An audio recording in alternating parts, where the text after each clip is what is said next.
it's a little off topic, but have you ever read the book Einstein's Dreams? No. Oh my gosh. So we just started it. My husband and I like read a chapter every night before we go to bed. Yes. And it's fiction, but it's written by a physicist, I believe, and it's an interpretation of like what Einstein would have dreamt about on his discovery of time and relativity, and it is just fascinating. So it gives you a lot of different scenarios. Some of them are dark, some of them are light.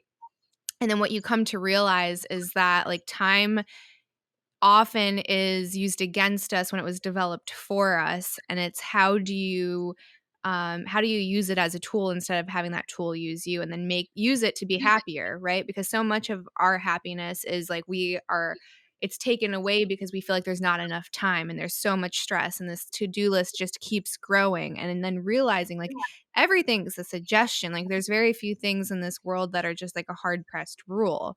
So if you can manipulate time to suit you, then that's like a really good stepping stone, I think, to having more peace of mind. Einstein had such amazing quotes. I have a couple of Einstein quotes in one of my books, the Happiness book, which, by the way, is free on Amazon. All 5 of my books are free on Amazon if you're a Prime member. So, but as you study that man, what a gift! What a gift to the universe that man was. Mm-hmm. So you're reading the right book. Oh my, I love his quotes. I use them all of the Yeah, time. And it's yeah, like I wish we learned that side of him a little bit more too in school, like the philosophical side or like the spiritual side, because he definitely seemed to be someone that believed in more. yeah. And so are you familiar with Jamie Wheel? No.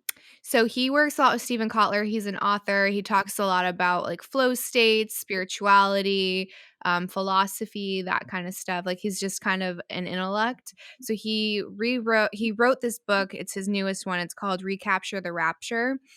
And it's on like sex, philosophy, purpose. And he says like a God-shaped hole that we're trying to fill. Like Mhm. he's saying that with like the death of religion, the loss of community, essentially, because we're living like these nomadic lives and everything is digitized, that it's left a God-shaped hole in our heart. So I was curious as far as your take on the role of spirituality when it comes to happiness. Well, I talk a lot about the science of happiness. Mm-hmm. And in all of the data, it shows that the happiest people have faith Mm-hmm. and are a part of a spiritual community, Mm-hmm. right? So you can't refute the data over and over and over and over again. Mm-hmm. One of the other factors is if you work for yourself, you tend to be happier than somebody, so there are indicators. And, I always tell folks, it's never too late to get back to God, right? I'm a believer and we are here for a purpose. All of us has a purpose and it's in your heart. So, you had asked me earlier, how does somebody find their purpose? Mm-hmm. Just look into your heart. You've been, for a lot of folks, they've been holding down their purpose. They're afraid. They're afraid because if they live in purpose, right, they could fail. Nobody Mm-hmm. wants to fail. But I took a continuing education course at Stanford on failure. One of the greatest courses I ever took, right? And the more that you say, you know what, I'm gonna fulfill my purpose and I don't care if I fail, the more wonderful things show up. And you have to understand that we serve a loving God who is for you, right? It's not some old man in the sky is like, you did this, so I'm going to punish you for that. No, all of life is a gift. Mm-hmm. Life is beautiful. There was a show back in the late 60s, early 70s. It was called Life is Worth Living. All of the problems that we have today are not new, right? Mm-hmm. Suicide was a problem back then. Disenfranchisement was a problem back then and all throughout. And it was by Archbishop Fulton Sheen, right? And today you would never have a Catholic bishop get his own show, right? And he was such, he was the Archbishop of New York.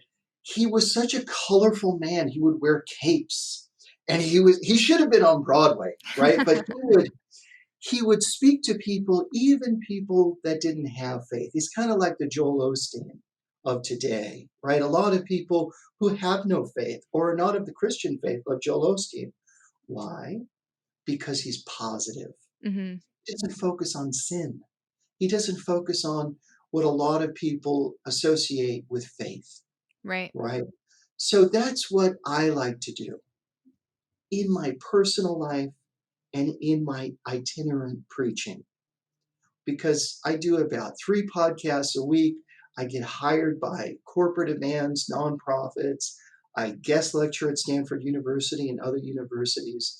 This is what gives me joy, Hmm. to share that life is beautiful and to share the data on what lives a happy life. And getting back to your point, yes, people